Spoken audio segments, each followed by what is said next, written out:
Bonjour à toutes et à tous. Aujourd'hui, on va explorer un sujet vraiment au croisement de deux mondes. D'un côté, le matériel militaire qui a fait ses preuves, on pense au Mirage 2000 bien sûr, et de l'autre, toutes ces nouvelles technologies qui sont en train de tout changer dans la guerre moderne. On va s'appuyer sur pas mal d'extraits, d'articles, de notes pour décortiquer un peu tout ça. L'idée, notre mission si on peut dire, c'est de comprendre comment un avion comme le Mirage, conçu il y a plus de 40 ans, comment il fait pour rester pertinent, opérationnel, et en même temps comment l'intelligence artificielle, les drones et les nouveaux capteurs, tout ça, ça transforme les armées à une vitesse folle.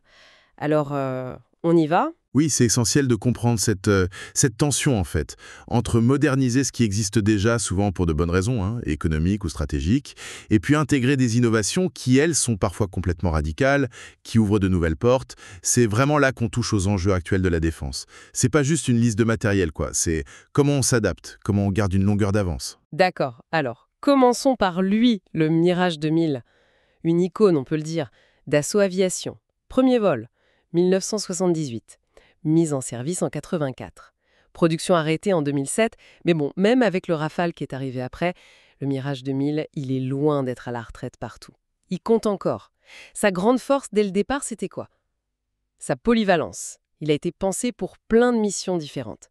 Quelques chiffres, juste pour voir, 9 points d'emport, quand même. Capable de porter plus de 6 tonnes d'armement. Missiles RR, air-sol, vitesse Mach 2.2, une autonomie de plus de 3000 km. C'est une sacrée base de départ, non? Ah oui, tout à fait. Cette polyvalence, c'était stratégique. Mais ce qui est malin, c'est qu'ils l'ont aussi spécialisé. Le Mirage 2000C, lui, c'était l'intercepteur pur, défense aérienne. Le D, optimisé pour l'attaque au sol, tout temps, avec des systèmes de nav et d'attaque plus poussés. Et puis le N, là c'était pour la dissuasion nucléaire. Donc une même plateforme, mais adaptée à des besoins très précis. Ça maximise l'efficacité. C'est une des raisons de sa longévité et de son succès à l'export aussi, bien sûr. Justement, pour rester dans la course, face aux nouveaux avions, aux nouvelles menaces, il fallait pas juste une bonne cellule, il fallait le moderniser. Et là, il y a un truc qui ressort souvent dans les sources, c'est l'intégration du radar RDY2, surtout sur le Mirage 2005. Oui, le RDY2, c'est souvent vu comme la mise à niveau clé qui a permis au Mirage 2005 de rester crédible, quoi. Les infos qu'on a, c'est qu'il peut suivre jusqu'à 24 cibles en même temps et Waouh. en engager plusieurs. Il a aussi cette capacité look down, shoot down. Ça veut dire qu'il peut voir et tirer sur des avions qui volent plus bas que lui, même avec le sol qui perturbe le signal radar. C'est hyper important contre les menaces qui volent bas. Il y a même une source qui parle d'une mise à jour secrète qui lui permettrait de voir ce que d'autres ne voient pas. Bon, Ah oui, carrément. difficile de vérifier ça précisément, mais ce qui est sûr, c'est que cette capacité à mieux détecter, à gérer plus de cibles, c'est vital aujourd'hui. Ça prolonge sa vie tactique, clairement. D'accord, on comprend mieux pourquoi il a continué à séduire à l'étranger, l'Inde, la Grèce, les Émirats. Ce succès à l'export, c'est pas rien. Ça valide l'avion et puis ça aide à partager les coûts aussi, j'imagine. Et même chez nous, en France, même si le Rafale est là, les Mirage 2000D par exemple, ils ont été rénovés, ils servent encore beaucoup en opération. Ça pose la question du coût, non? Moderniser, ça coûte, mais sûrement moins que de tout remplacer d'un coup. C'est exactement ça. L'équation économique est cruciale en défense. Et ce qui est intéressant aussi, c'est que l'intérêt pour le Mirage dépasse les armées classiques. On voit des boîtes privées, ce qu'on appelle les Red Air, les escadrons agresseurs, qui récupèrent des Mirages retirés du service. Pour faire quoi? Pour jouer les méchants, en gros. Simuler des adversaires pendant les entraînements. Surtout pour la guerre électronique. Des scénarios complexes. Le fait que même eux trouvent l'avion pertinent pour ça, ça en dit long sur ses qualités. C'est une sorte de seconde vie, un peu inattendue. C'est fascinant comme parcours pour cet avion, mais ok, si on prend un peu de recul maintenant. Ce Mirage modernisé, c'est une pièce du puzzle. Mais les sources nous parlent aussi de technologies beaucoup plus disruptives, qui changent tout. L'intelligence artificielle, ça a l'air d'être partout. Ah oui, l'IA, c'est plus de la science-fiction du tout. Ça devient critique. Les exemples qu'on a sont assez parlants. On évoque une IA militaire chinoise, DeepSeek. Elle pourrait planifier des opérations 60 fois plus vite que des humains. 60 fois. C'est énorme. Oui, Ça pose des questions fondamentales sur le rythme des décisions. Le fameux cycle OEDA, observer, orienter, décider, agir. Si une partie le boucle 60 fois plus vite, l'autre est complètement dépassée, quoi. C'est vertigineux, oui. Et il y a d'autres exemples? Oui, les Britanniques qui veulent intégrer l'IA direct dans les armes pour les rendre plus efficaces, plus létales. Et puis cette idée, un peu plus futuriste, mais prise au sérieux apparemment, des super soldats chinois, un mélange d'IA, peut-être même de modifs génétiques, Ah ouais. pour booster les capacités.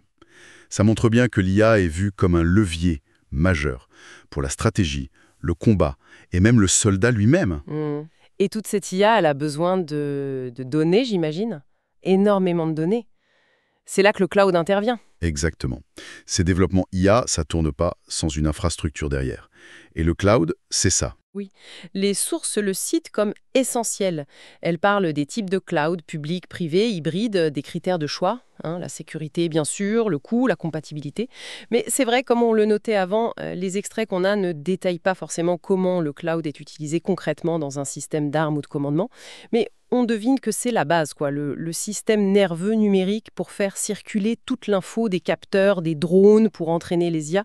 Sans cloud sécurisé et performant, tout ça, ça marche pas. C'est une bonne image, le système nerveux. Si l'IA, c'est le cerveau, le cloud, le système nerveux. Alors les drones, c'est un peu les yeux, les oreilles et parfois les poings sur le terrain. Leur rôle est devenu absolument central. Les sources parlent d'une unité russe d'élite, le centre Rubicon, dédié à la guerre des drones. Ça montre le niveau de spécialisation. Et puis on a des exemples comme le Global Hawk américain, un drone de surveillance stratégique. Haute altitude, il peut rester en l'air plus de 30 heures. 30 heures. Oui, et couvrir des zones immenses avec des capteurs très pointus.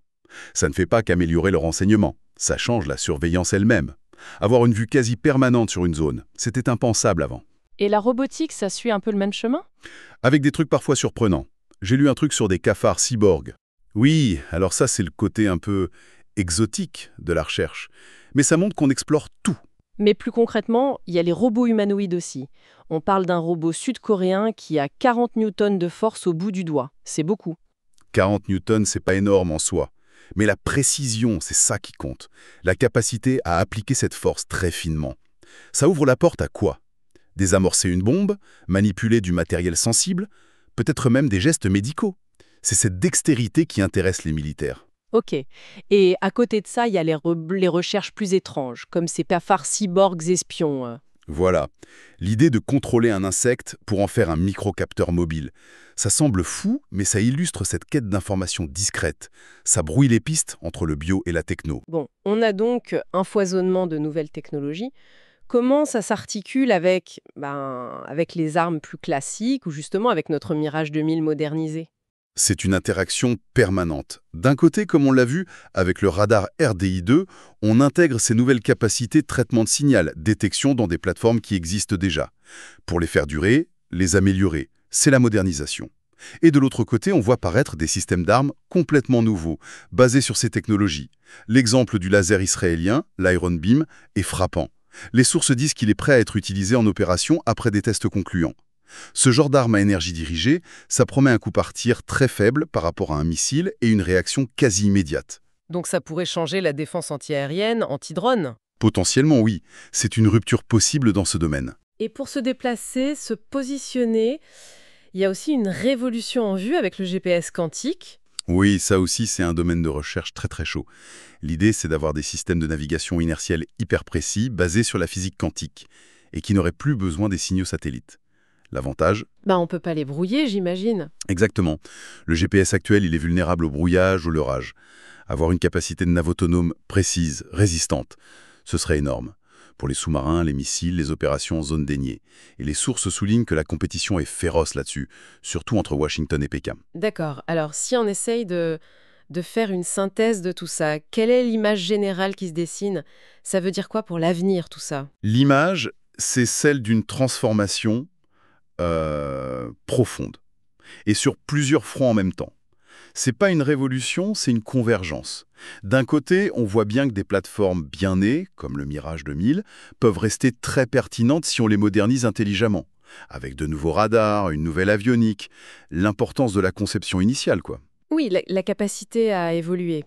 Et de l'autre côté, cette vague de technologies de rupture, l'IA qui accélère tout, les drones partout, la robotique qui arrive, les capteurs toujours plus fins, les nouvelles armes comme les lasers, la naf quantique, on a l'impression que ça touche vraiment tous les aspects de la guerre. C'est exactement ça.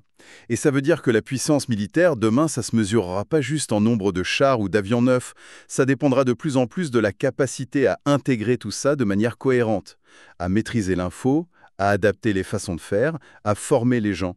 C'est une course à l'adaptation, en fait, où le neuf côtoie l'ancien modernisé. Comprendre cette complexité, même rapidement comme on le fait là, c'est crucial pour saisir les enjeux de sécurité d'aujourd'hui. Et il y a un fil rouge qui revient souvent, non? C'est l'importance de l'information, savoir, surveiller et empêcher l'autre de savoir. C'est un point absolument clé. Que ce soit les drones comme le Global Hawk qui surveillent pendant des heures, le GPS quantique pour naviguer sans être vu, l'IA qui analyse des tonnes de données, ou même les idées plus folles comme les insectes espions, tout tourne autour de la bataille pour l'information. Savoir ce que fait l'autre, où il est, tout en restant soi-même discret. C'est peut-être ça l'avantage décisif aujourd'hui, plus encore que la puissance de feu brut.